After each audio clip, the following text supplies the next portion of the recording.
आदाब, नमस्कार, सत श्री अकाल, वेरी गुड इवनिंग। एक बार फिर मैं आपके बीच में हाजिर हुआ हूँ कुछ अहम बातें करने के लिए, कुछ मुद्दों से आपको आगाह करवाने के लिए।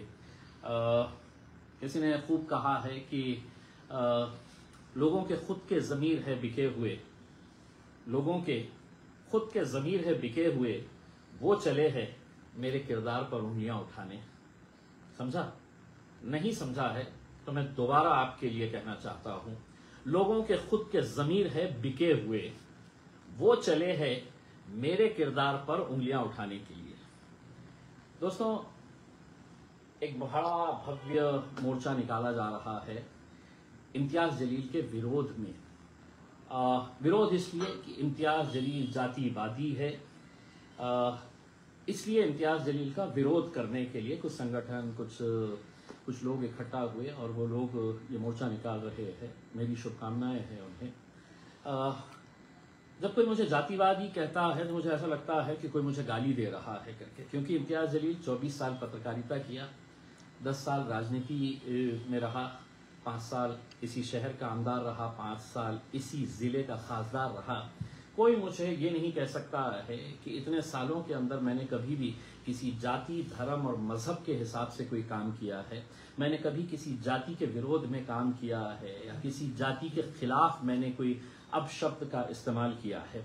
मैं अचानक जातिवादी कैसे हो गया है, क्या कहानी है इसके पीछे, अगर आप समझना चाहेंगे तो आप, अभी तक तो खैर पूरा शहर क्या पूरा महाराष्ट्र समझ चुका है कि इम्तियाज जलील को अचानक जातिवादी कैसा बना दिया गया है। मकसद यह है कि कहीं पे निगाहें, कहीं पे निशाना। दरअसल ये जो संगठन, ये लोग जो मोर्चा निकाल रहे हैं, ये कौन लोग हैं इनके बारे में बाद में मैं बताऊंगा। लेकिन मेरे जिले के पालक मंत्री है आदरणीय संजय सिरसाट साहब, मेरे अच्छे मित्र है, लेकिन उनके कुछ ऐसे कारनामों को मैंने उजागर किया कि जिसके अंदर करोड़ों रुपये की जमीनें अपने नाम के ऊपर करवाना, इलीगल तरीके से जो प्रॉपर्टी गवर्नमेंट की है उसको अपने बच्चों के नाम के ऊपर कर देना, फिर बड़ी बड़ी होटलें बनवाना, सिर्फ यहीं पे नहीं बाहर भी होटलें बनवाना। तो ये सब उनका मैंने पूरा डॉक्यूमेंट एविडेंस के साथ निकाला, पूरे सबूत मीडिया के सामने दिया।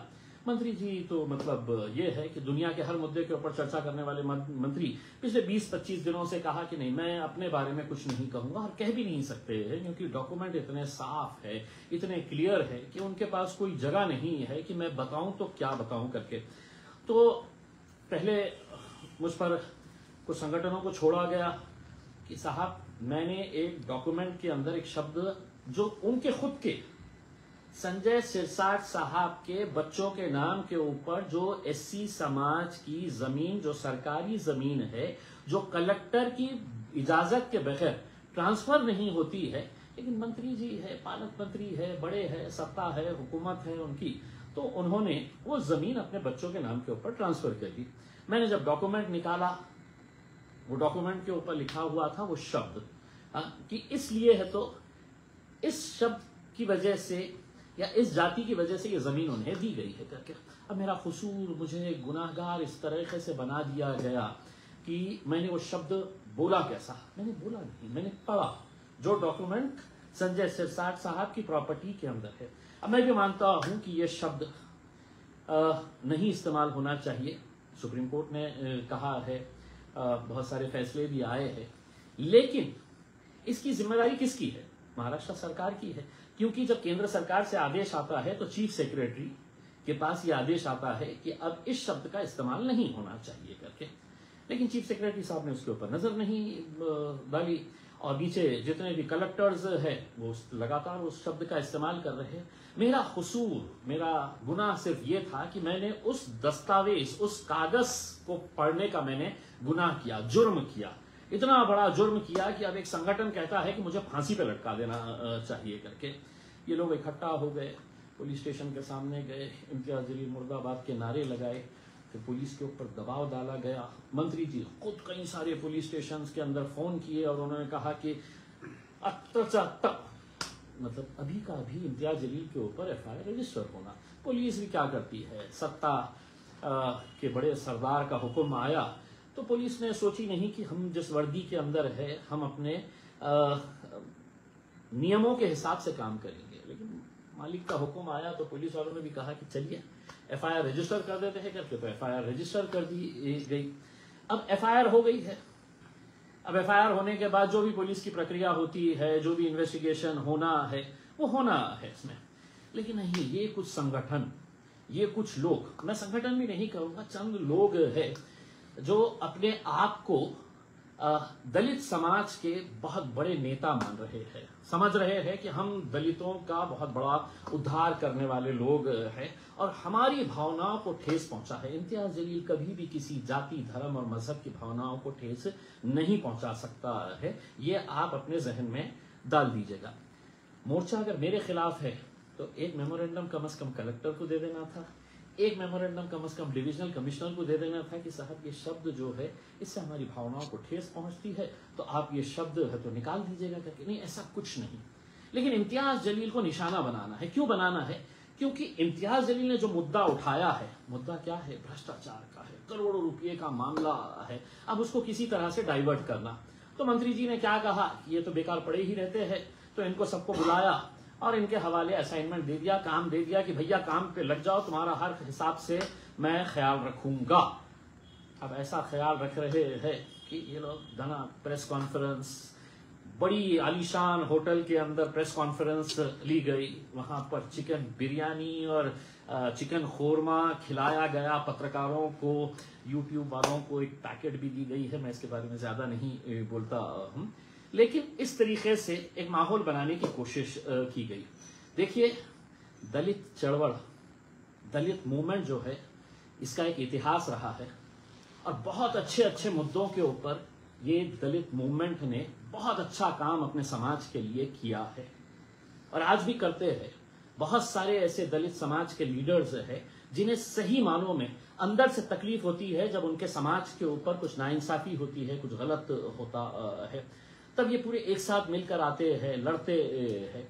लेकिन जब इसी के अंदर, इसी मूवमेंट के अंदर कुछ गलत लोग शामिल हो जाते हैं तो उसका नतीजा क्या होता है कि आप पैसे की खातिर अपने इस पूरे मूवमेंट को किस तरीके से कमजोर कर देते हैं। सारा शहर नहीं, सारा महाराष्ट्र जानता है ये मोर्चा किस लिए निकाला जा रहा है, कौन इसके पीछे है।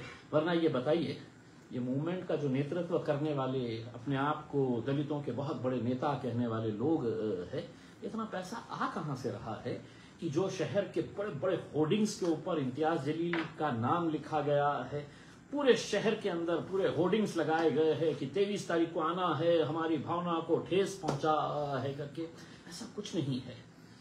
ये असल में मुद्दे को डाइवर्ट करना चाह रहे हैं कि मुद्दा मंत्री जी का है तो उस मुद्दे को कैसा डाइवर्ट करना। और सिर्फ शहर के अंदर होर्डिंग्स नहीं लगे हुए हैं साहब, किसी बड़े अखबार के अंदर अगर अपने को छोटा सा ऐड देना होता है, एक क्वार्टर पेज का ऐड देना होता है, तो उसकी भी लाखों रुपये कीमत होती है। लेकिन आज जब नींद खुली तो सुबह सुबह जितने अखबार खोल के देखे तो फुल पेज ऐड है। यह है वो फुल पेज एडवर्टाइजमेंट। कौन सा पेपर है? तो ये दिव्य मराठी के अंदर ये फुल पेज एडवर्टाइजमेंट। ये हजारों में नहीं, ये लाखों के अंदर आता है। लाखों रुपये खर्च करने के बाद ये एडवर्टाइजमेंट यहां पर दिया गया है, जिसके ऊपर लिखा है जातिवादी इम्तियाज जलीलच्या विरोधात हल्ला बोल। को ये बताएं किस तरीके से आप कह रहे हैं कि मैं जातिवादी हूं करके।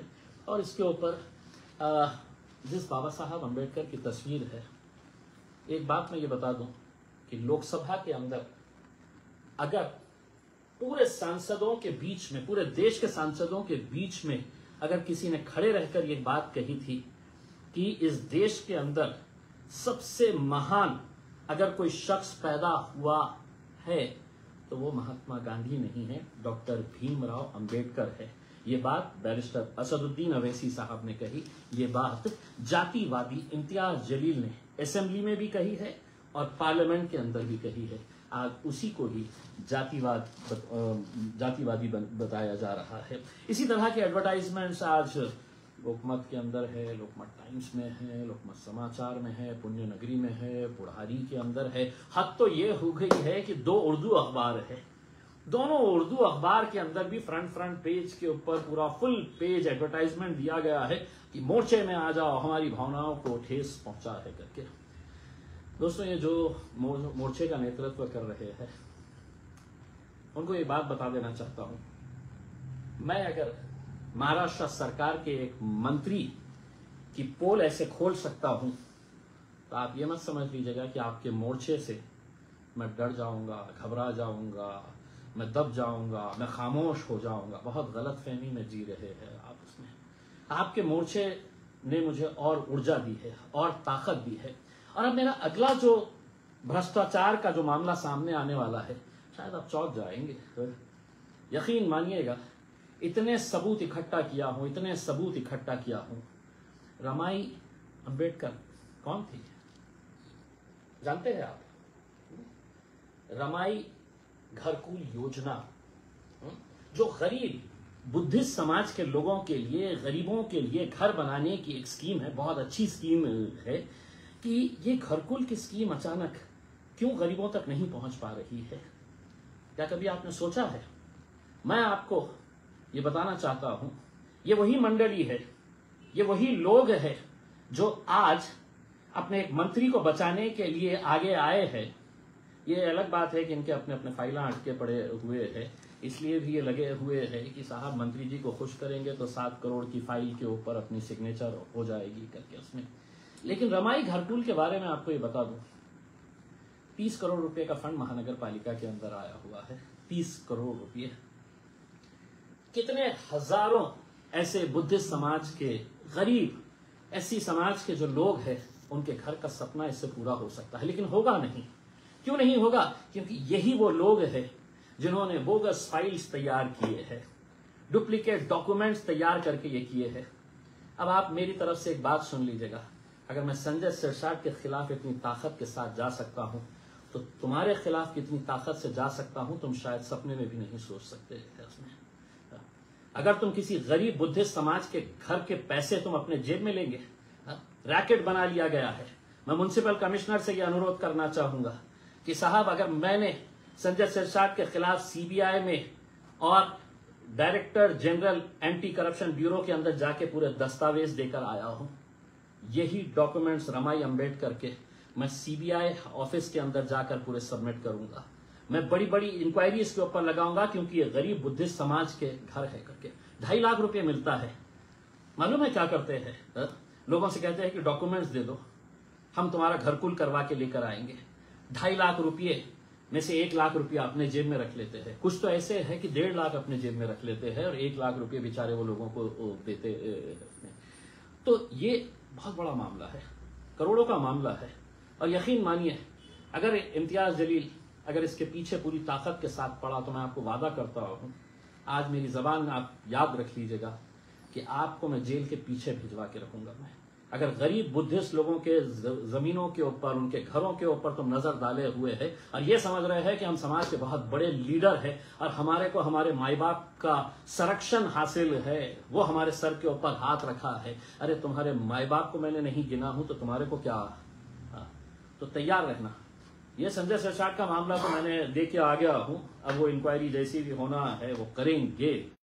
किसी ने मुझे बताया कि 1,000 रुपये के हिसाब से लिया गया है मंत्री जी से कि साहब ज्यादा लोगों को लाना है, लोग आने के लिए तैयार नहीं है, क्योंकि उनको मालूम पड़ गया है कि इस मुद्दे के अंदर कोई जान नहीं है और हम आपको बचाने के लिए आ रहे हैं। तो कुछ जो लीडर्स है, जिनके खुद के किरदार कैसे है, जिनके खुद के जिस्म के ऊपर कितने छींटे हैं बेईमानी के, वो आज जातिवाद का ठपका मुझ पर लगाकर ये मोर्चा ऑर्गेनाइज कर रहे हैं। मेरी पूरी शुभकामनाएं तुम्हारे साथ है, लेकिन बहुत जल्द आपको उसकी पूरी पोल भी खोलूंगा।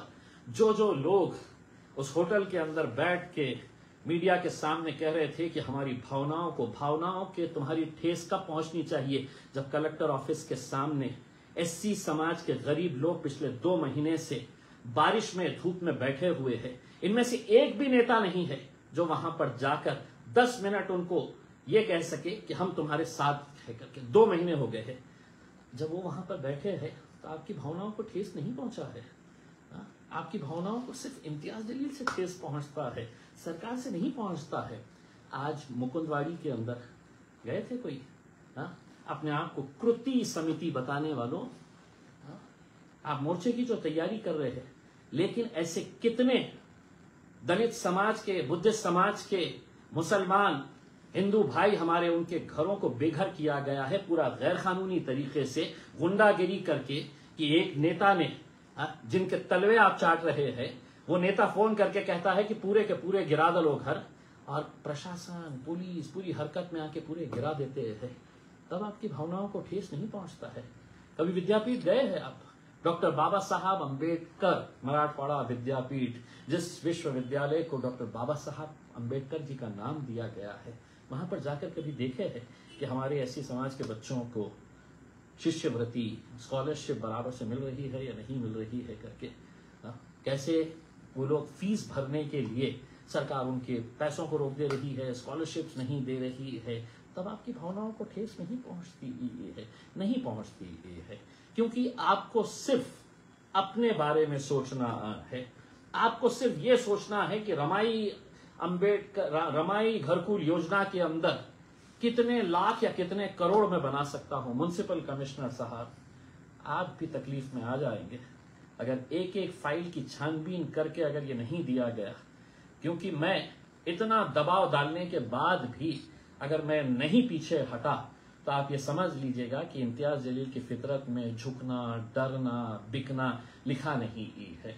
आपने मुझ पर एट्रोसिटी का केस दाखिल कर दिया है, मैं लड़ूंगा, लेकिन अब क्या है कि ये चाह रहे हैं कि इम्तियाज जलील को फांसी पे लटका दिया जाए करके। आप समझ ले, कानून है, कानून अपना प्रोसीजर, आपने तो अपना काम कर लिया है, एफआईआर रजिस्टर करवा दिए है। अब जो भी फेस करना है अदालत के अंदर हम फेस करेंगे उसमें। दूसरा ये है कि जब ये भी मामला हो गया कि साहब एट्रोसिटी भी हो गई है, हम मोर्चा भी निकाल रहे हैं, इम्तियाज जलील के ऊपर नए नए आरोप, शहर के अंदर इनके 22 लोग घूम रहे थे कलेक्टर ऑफिस में, इम्तियाज जलील का कुछ मिलता है? वक्फ बोर्ड में जाके इम्तियाज जलील के बारे में कुछ मिलता है?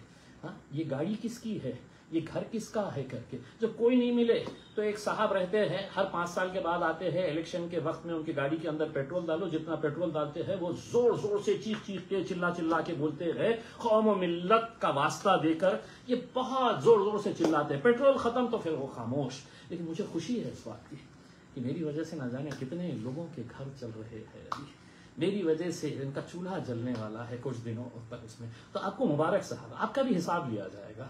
आप बिल्कुल ये फिक्र मत करिएगा कि आप आएंगे, कुछ यूट्यूब वालों को बुलाएंगे, मीडिया वालों को बुलाकर धीरे से पैकेट उनके हाथ में थमा डालेंगे। इसमें हिसाब तो आपका भी लिया जाएगा। और हाँ, मेरे बारे में जितना भी है, मैंने जैसा आपके जितने आका है ना, आपके आका के बारे में मैं जाके तो director general, anti corruption bureau, CBI headquarter, वहां पे जाके सब दे दिया हूं। तो आप ये मीडिया वालों के सामने क्यों अपना वक्त जाया कर रहे हैं? क्यों चीख के ये कह रहे हैं कि इम्तियाज जलील ऐसा है, इम्तियाज? आप भी डॉक्यूमेंट जमा करिए और ऐसा करिए कि आप आका के पास जाइए, 5,500-6 हज़ार रुपए का प्लेन का टिकट मिलता है, उनको बोलिए साहब प्लेन का टिकट जरा मेरे को दे दीजिएगा। T2 के ऊपर फ्लाइट जाती है, वहां पे उतरिएगा, वहां से है तो टैक्सी ले लीजिएगा।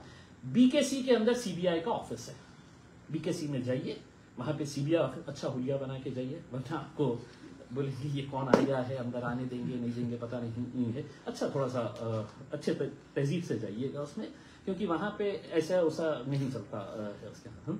तो जो भी डॉक्यूमेंट्स है वो लेके जाके वहां पे दीजिएगा, या नहीं तो आपके पास एंटी करप्शन ब्यूरो है, एंटी करप्शन ब्यूरो का ऑफिस जो है वो वर्ली के अंदर है, हाँ वहां पे जाइए। हाँ, टैक्सी के अगर पैसे लगेंगे, मंत्री जी नहीं दे रहे होंगे, मैं दे दूंगा, जाइए। मीडिया के सामने चिल्लाने से कुछ नहीं होने वाला है। सही मानों में अगर काम करने का है तो सही तरीके से काम करिएगा।